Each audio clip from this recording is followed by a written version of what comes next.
This morning I chaired another COBRA meeting as we continue to coordinate our response to the situation in Iran and the Middle East. I know that people are worried sick about their family and friends who are caught up in this, about the impact on our lives and our economy, and about the potential for even greater escalation. They can hardly believe that yet again we're seeing missiles and drones falling and civilians in the firing line across the region. So I want to reassure the British public about the action that we're taking. While the region has been plunged into chaos, my focus is providing calm, level-headed leadership in the national interest. That means deploying our military and diplomatic strength to protect our people. And it means having the strength to stand firm by our values and our principles, no matter the pressure to do otherwise. The long-standing British position is that the best way forward for the regime and the world is a negotiated settlement with Iran where they give up their nuclear ambitions. Now, that's why I took the decision that the UK would not join the initial strikes on Iran by the US and Israel. Now, that decision was deliberate. It was in the national interest, and I stand by it. But when Iran started attacking countries around the Gulf and the wider region, the situation changed. Iran has now fired drones and missiles at 10 countries that did not attack them.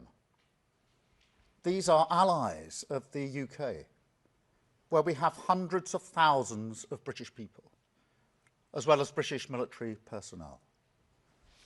Our number one priority is protecting our people. And that's why, long before the US and Israeli action last weekend, we had already deployed additional military capabilities to the region to defend our interests. And I want to pay tribute to our brilliant armed forces. Throughout January and February, we were moving defensive assets to Cyprus and Qatar. Fighter jets, air defence missiles, advanced radar, and systems to take down drones, to ensure we were in a heightened state of readiness in advance of any conflict beginning.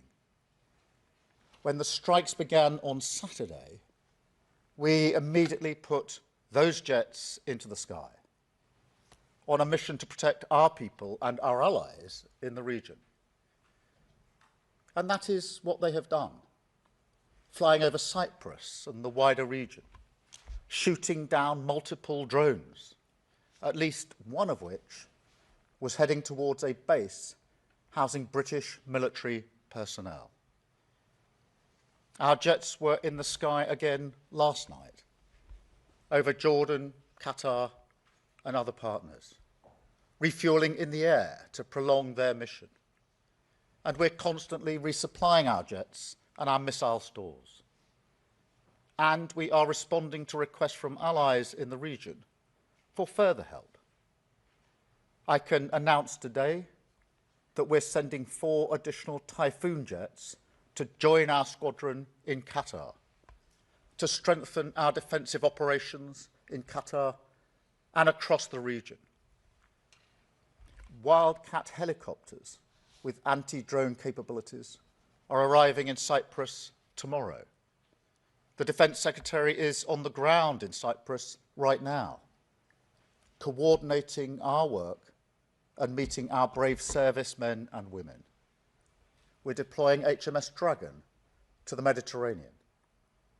And we have allowed the US to use British bases to conduct defensive operations to take out Iranian missiles before they're fired at our people and our allies. We will maintain this shield over British people in the region and our allies.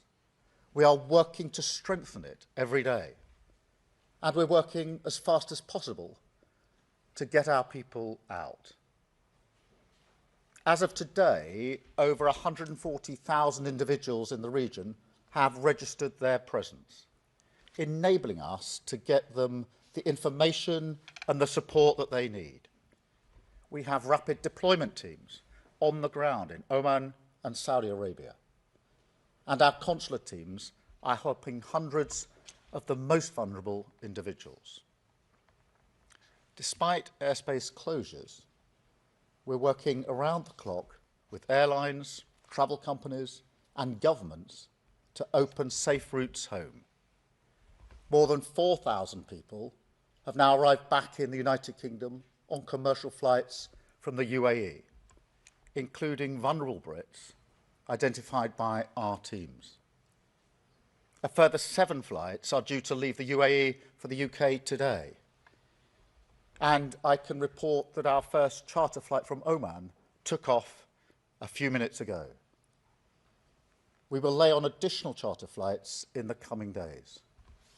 British Airways is putting on daily flights from Oman, and we will keep working with all of our partners to increase the speed and capacity of this airlift. I want to be very clear. This is a huge undertaking. It's one of the biggest operations of its kind, many times bigger than the evacuation from Afghanistan. It's not going to happen overnight, but we will not stop until our people are safe. I also want to say a word about the economic impact. Iran is targeting oil and gas facilities in the Gulf and tankers in the Straits of Hormuz, trying to inflict economic pain around the world. So we will continue to work with the industries affected and our allies to respond to any impact. And this is where the long-term changes that we're delivering for the British people are paying off. We have the right plan for defence, delivering the biggest increase in defence spending since the Cold War, to strengthen our armed forces and keep people safe. We have the right plan for our economy. As the Chancellor said on Tuesday, we're sticking to that plan so we can cut energy bills and help keeping families with the cost of living and helping them. We also have the right plan for our energy supplies, building up clean British energy like never before, decreasing our dependence on volatile international markets, and creating the energy security and independence that we need. Faced with this new geopolitical crisis, the sad fact is that some will try to use it to divide us.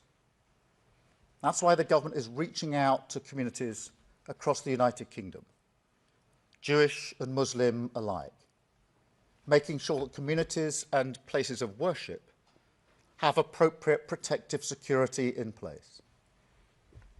But look, as a nation, we should come together in this moment. Those citizens that are stuck in the region, scared and in need of help, come from all backgrounds. The armed forces who protect them come from all backgrounds too. We are united by our common humanity and our love of this country. This conflict could continue for some time. So I want you to know that your government is resolute in our response, at home and abroad. We will do everything we can to protect British lives, uphold British values, and safeguard the national interest. Thank you. And now I'll take some questions. And I've got Chris, BBC first, please.